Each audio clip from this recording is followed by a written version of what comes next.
You're thinking about having a cold shower every morning because you've heard it might boost your testosterone. Maybe you've seen the claims online, watched the fitness influencers swearing by it, or heard your gym buddies talking about it. And honestly, the appeal makes sense. Who wouldn't want a simple, free way to naturally optimize their hormones, especially when all it takes is turning the tap to cold? But here's what's interesting. The relationship between cold showers and testosterone is way more nuanced than most people realize. And when you actually look at what the research shows, the story gets a lot more fascinating than just cold water equals more testosterone. There's some genuinely surprising science here, and by the end of this video, you're going to understand exactly what's happening in your body when you step into that cold water, what it actually does to your hormone levels, and whether it's worth making this a daily habit. I've spent hours digging through the actual studies on this, and I'm going to give you the real story. No hype, no exaggeration, just what the science actually tells us. Because you deserve to know the truth before you start torturing yourself with icy showers every morning.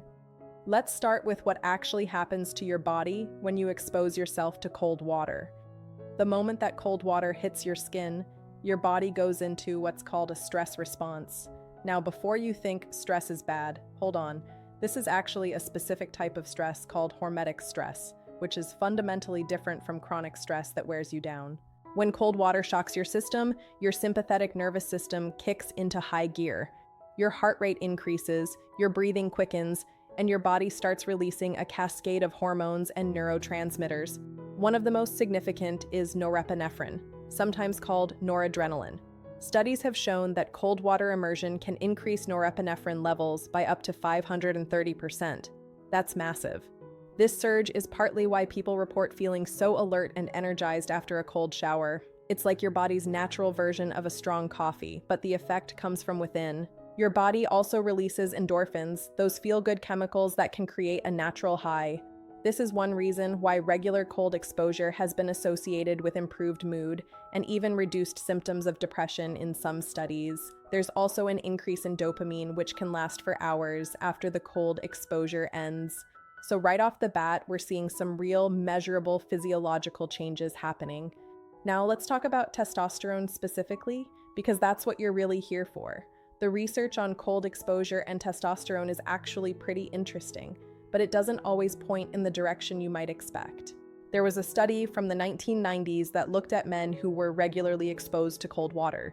The researchers found that after adaptation to cold, there were some changes in hormone levels. But here's the thing, the effects weren't as dramatic or straightforward as the internet often claims. The study suggested that regular cold exposure might help maintain healthy testosterone levels, but it wasn't showing guys doubling or tripling their testosterone just from cold showers. Another important piece of research looked at what happens to the testes themselves in different temperatures. Your testicles hang outside your body for a reason. They need to be slightly cooler than your core body temperature to produce sperm optimally.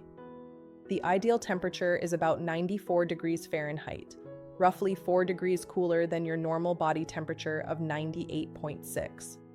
When your testicles get too warm, it can actually impair sperm production and potentially affect testosterone production. This is where cold water gets interesting.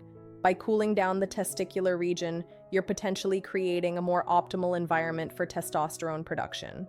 Some research has suggested that men who regularly use hot tubs or saunas, which raise testicular temperature, can experience temporary decreases in testosterone and sperm quality. So the reverse logic would suggest that cooling could be beneficial, but we need to be honest about what the research actually shows and what it doesn't. There isn't a ton of high-quality, large-scale research specifically on cold showers and testosterone in humans. Most of the studies we have are either small, done on animals, or look at cold water immersion rather than showers specifically. And when scientists study cold exposure, they're often looking at full-body immersion in very cold water, sometimes as cold as 50 degrees Fahrenheit for specific durations, which is different from a typical cold shower at home. One study that often gets cited looked at regular winter swimming. The researchers found that regular cold water swimmers had better overall hormone balance and stress response compared to non-swimmers. But it's hard to separate the effects of the cold water from other factors like the exercise of swimming, the outdoor exposure, and the fact that people who winter swim tend to be pretty health conscious overall. Here's something that doesn't get talked about enough. The acute stress response from cold water can temporarily increase cortisol, your body's main stress hormone. Now, cortisol isn't inherently bad. You need it to wake up in the morning and respond to challenges. But chronically elevated cortisol can actually suppress testosterone production. So if you're already stressed out, sleep deprived, and then you add intense daily cold exposure, you might actually be adding more stress to an already overloaded system. This is where the individual response becomes really important. For someone who's well-rested, eating properly, and managing stress well, cold exposure might be a beneficial hormetic stressor that enhances their stress resilience. For someone who's already running on empty, it might just be one more thing pushing them toward burnout. Let's talk about what cold showers definitely do that we can be more confident about. The research is pretty solid on cold exposure improving circulation. When you're exposed to cold, your blood vessels constrict to preserve core body temperature. When you warm back up, they dilate. This process, repeated over time, can improve your vascular function. Better circulation means better nutrient and oxygen delivery throughout your body, including to the organs responsible for hormone production. Cold exposure has also been shown to activate brown adipose tissue or brown fat. Unlike regular white fat that stores energy, brown fat burns energy to generate heat. When activated regularly, brown fat can contribute to improved metabolic health and better insulin sensitivity. And here's where it connects to testosterone. Men with better insulin sensitivity and healthier body composition tend to have higher testosterone levels. So even if cold showers aren't directly spiking your testosterone, they might be supporting the metabolic conditions that allow for healthier hormone production. There's also emerging research on cold exposure and inflammation. Some studies suggest that regular cold water immersion can reduce inflammatory markers in the body. Chronic inflammation is associated with lower testosterone levels, so anything that helps manage inflammation could indirectly support healthy testosterone production. The mental and psychological benefits might actually be more significant than we realize when it comes to hormones.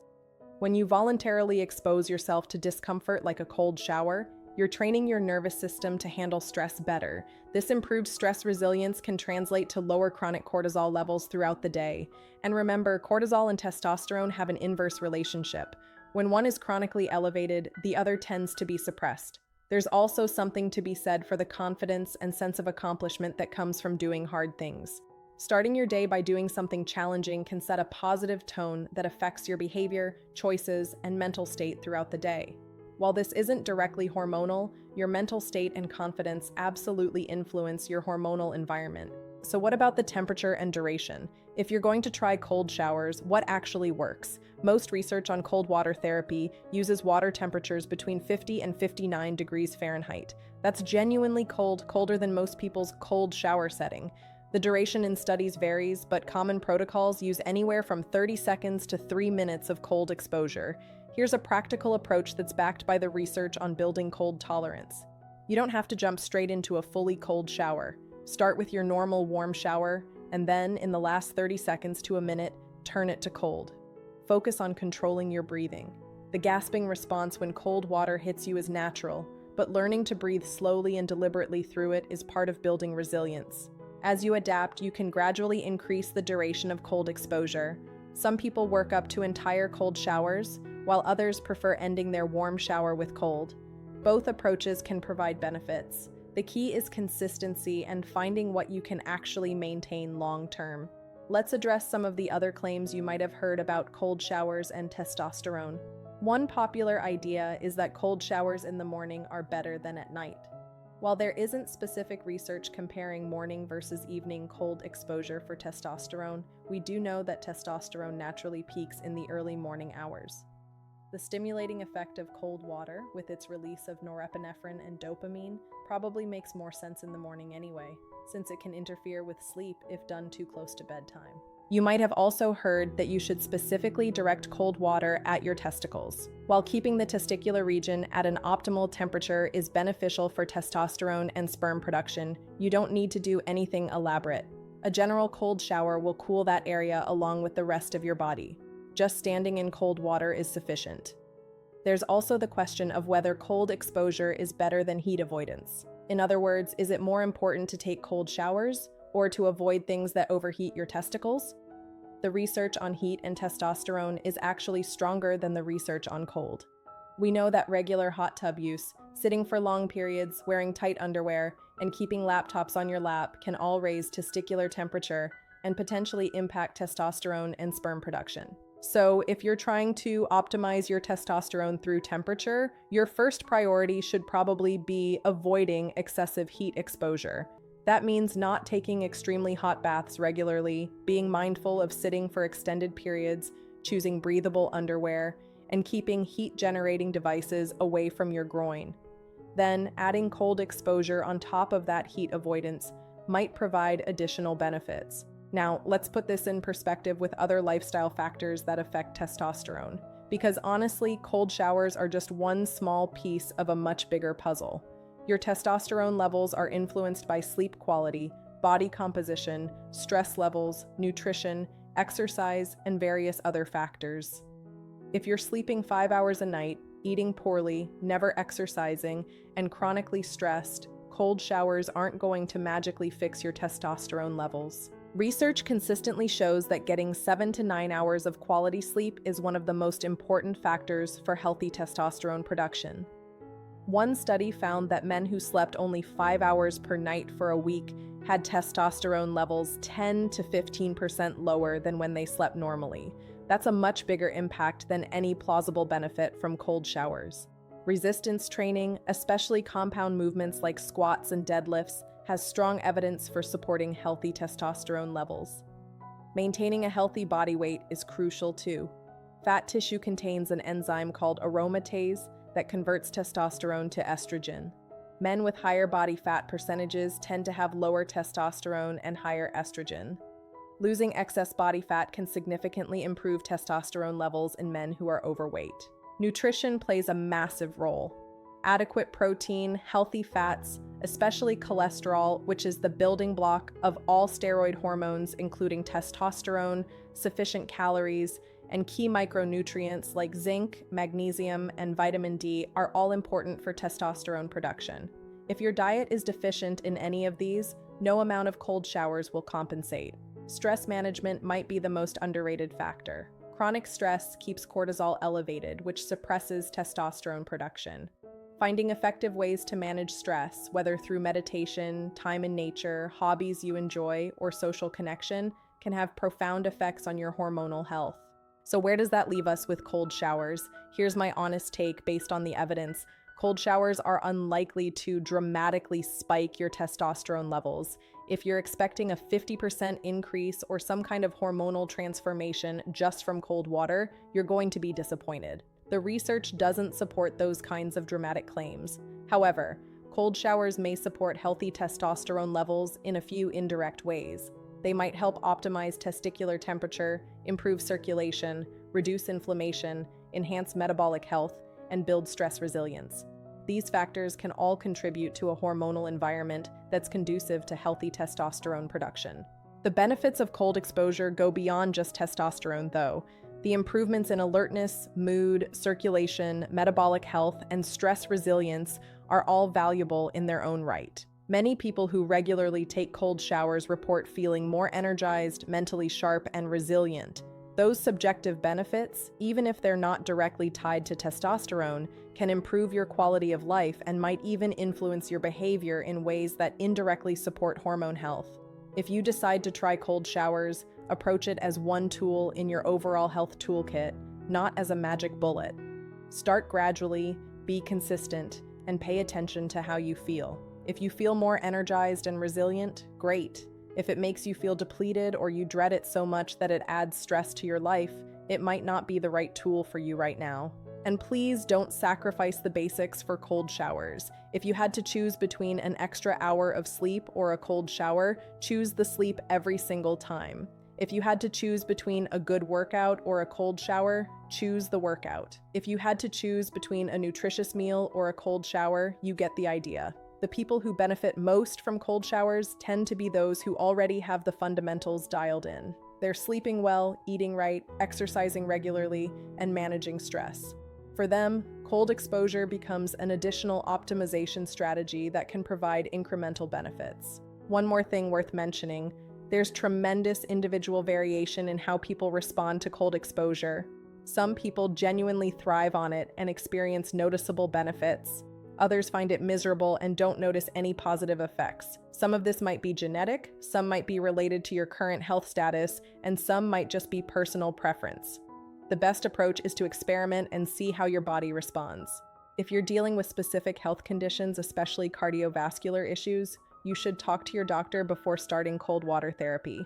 The sudden stress on your cardiovascular system from cold immersion can be significant. And while it's generally safe for healthy people, it's not appropriate for everyone. So here's the bottom line. Cold showers can be a valuable practice for overall health and resilience, and they may support healthy testosterone levels through several indirect mechanisms. But they're not a testosterone miracle cure, and the benefits are probably more subtle than the dramatic claims you see online. The real power of cold showers might not be hormonal at all. It might be in training yourself to voluntarily embrace discomfort, in starting your day with a challenge that you overcome, and in building the kind of mental resilience that serves you in all areas of life. Those benefits are harder to measure in a blood test, but they're real and valuable. If you're going to optimize your testosterone, start with the big rocks. Prioritize sleep, get your nutrition right, maintain a healthy body weight, strength train consistently, manage your stress, and minimize exposure to endocrine disruptors. Once you have those foundations solid, then cold showers can be a nice addition to your routine. And remember, healthy testosterone levels are about the long game. It's not about finding the one weird trick that doubles your testosterone overnight. It's about building a lifestyle that supports optimal hormone production year after year. Cold showers might be one small piece of that lifestyle, but they're just one piece. I'm curious about your experience. Have you tried cold showers regularly? Did you notice any changes in how you felt, your energy levels, or your overall sense of well-being? Drop a comment and let me know. I read every single one, and I love hearing about what actually works for real people in the real world. If you found this helpful and you want more evidence-based content on optimizing your health without the hype, subscribe to the channel. I'm committed to giving you the real science, the nuance, and the practical information you can actually use to make informed decisions about your health. No clickbait, no exaggeration, just valuable information that respects your intelligence and your time. Thanks for watching, and whatever you decide about cold showers, here's to your health and vitality.